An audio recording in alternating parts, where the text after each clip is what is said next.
এক মুহূর্তের ভয়াবহ স্রোত, আর তাতেই যেন হারিয়ে গেল পুরো একটি জনপদ। নেপাল তিব্বত সীমান্তে ভয়াবহ আকস্মিক বন্যা ও ভূমিধসে অন্তত 165 জনের প্রাণহানির খবর মিলেছে। এরই মধ্যে নিখোঁজ রয়েছে হাজারেরও বেশি, যাদের মধ্যে রয়েছে শত শত পর্যটক ও বিদেশি নাগরিক। নদীর পানির তোড়ে ভেসে গেছে ঘরবাড়ি, সড়ক আর সেতু। কাদার নিচে চাপা পড়েছে বসতি আর স্বজনদের অপেক্ষা। প্রিয় মানুষটি কি আদৌ ফিরবেন?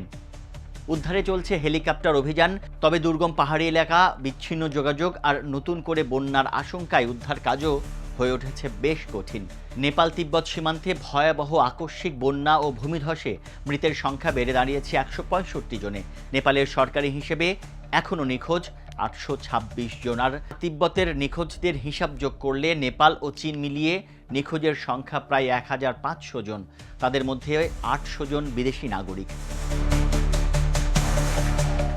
বুধবার নেপালের উত্তরাঞ্চলীয় রাসুয়াতে ভুটকেশী নদীতে ভয়াবহ আকস্মিক বন্যা আঘাত হানে। মুহূর্তের মধ্যে পানির স্রোত ও কাদায় ভেসে যায় ঘরবাড়ি, সড়ক ও বিভিন্ন অবকাঠামো। একই দুর্যোগের প্রভাব পড়ে চীনের তিব্বত অঞ্চলেও। নেপালের সরকারি হিসেবে নিখোঁজ 826 জনের মধ্যে 579 জন পর্যটক। তাদের মধ্যে 466 জন বিদেশি এবং 113 জন নেপালি রয়েছেন।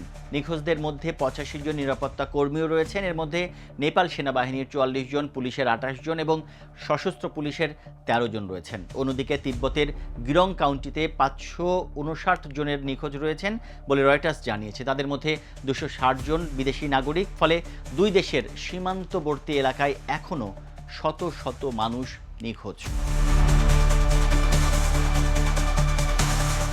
ভয়াবহ এই বন্যার উৎপত্তি নিয়ে প্রাথমিকভাবে নানা তথ্য উঠে এসেছে স্যাটেলাইট ও ভূতাত্ত্বিক বিশ্লেষণে। বড় ভূমিধস ও হিমবাহ ধসের ফলে নদীতে আকস্মিক পানির স্রোত তৈরি হওয়ার কথা বলা হচ্ছে। সেই স্রোতে কাদা ও পাথর যুক্ত হয়ে নিচু অঞ্চলে ধাবিত হওয়ায় ব্যাপক ধ্বংসযজ্ঞ চলেছে বলে বলা হচ্ছে বিভিন্ন প্রতিবেদনে। নেপালের বিভিন্ন জেলায় নদীর স্রোতে ভেসে আসা মরদেহ উদ্ধার হচ্ছে। উদ্ধার কাজে সেনাবাহিনী ও পুলিশ এবং অন্যান্য যে নিরাপত্তা কর্মীরা রয়েছেন তাদের পাশাপাশি হেলিকপ্টার ব্যবহার করতে হচ্ছে আসলে এই উদ্ধার কাজে।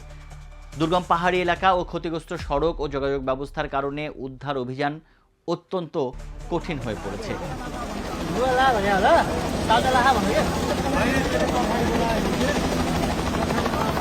এদিকে চীনের প্রেসিডেন্ট শি জিনপিং তিব্বতের দুর্গত এলাকায় নিখোঁজদের উদ্ধারে সর্বাত্মক উদ্ধার অভিযান চালানোর নির্দেশ দিয়েছেন। দুই দেশই এখন মূলত নিখোঁজদের সন্ধান ও জীবিতদের উদ্ধারে জোর দিচ্ছে। তবে নিখোঁজদের সংখ্যা ও মৃতের সংখ্যা বাড়তে পারে বলে ধারণা করছে দুই দেশই। যুক্তরাষ্ট্রের পররাষ্ট্র দপ্তরের পক্ষ থেকে এক বিবৃতিতে বলা হয়েছে, নেপালে অন্তত 54 জন মার্কিন পর্যটক নিখোঁজ রয়েছেন। নেপালের রাসুয়া জেলার ভয়াবহ আকস্মিক বন্যায় যারা প্রাণ হারিয়েছেন তাদের পরিবার ও প্রিয়জনদের প্রতি যুক্তরাষ্ট্র গভীর সমবেদনা জানিয়েছে। নেপালকে $5 লাখ সহায়তা প্রতিশ্রুতিও দিয়েছে এরই মধ্যে যুক্তরাষ্ট্র। বন্যা কবলিত জনগোষ্ঠীর জন্য জরুরি আশ্রয়, পানি, স্যানিটেশন ও অন্যান্য ত্রাণ সামগ্রী সরবরাহে এই অর্থ ব্যয় করা হবে বলে জানা গেছে। বিভিন্ন সংবাদ মাধ্যম জানিয়েছে এই ঘটনায় ভারতের পশ্চিমবঙ্গ রাজ্যের 105 জন নিখোঁজ রয়েছেন। এর মধ্যে কলকাতারই 32 জন।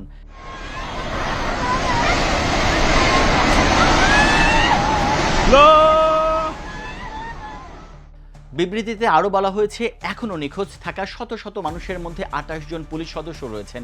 দেশটির বিদ্যুৎ কর্তৃপক্ষ জানিয়েছে, জলবিদ্যুৎ ও সৌর বিদ্যুৎ মিলিয়ে তাদের প্রায় 430 মেগাওয়াট বিদ্যুৎ উৎপাদন সক্ষমতা এরই মধ্যে কিন্তু ক্ষতিগ্রস্ত হয়েছে। সংস্থাটি আরও বলছে, এই দুর্যোগে বিদ্যুৎ উৎপাদন ও সঞ্চালন ও বিতরণ অবকাঠামো ক্ষতিগ্রস্ত হয়েছে, ফলে বিদ্যুৎ সরবরাহ ব্যাহত হচ্ছে। স্থানীয় পুলিশের একজন মুখপাত্র গতকাল বুধবার গণমাধ্যম এএফপিকে বলেন, ক্ষয়ক্ষতির প্রকৃত পরিমাণ এখনও স্পষ্ট নয়, তবে নদীর তীরবর্তী এলাকায় বাসিন্দাদের নিরাপদ স্থানে সরে যেতে সতর্ক করেছে সংস্থাটি। নেপাল সেনাবাহিনী জানিয়েছে, তারা দুর্গত এলাকায় হেলিকপ্টার ও দুর্যোগ মোকাবেলায় কর্মী মোতায়েন করেছেন এবং সেখানে জোরালোভাবে উদ্ধার কাজ চলছে।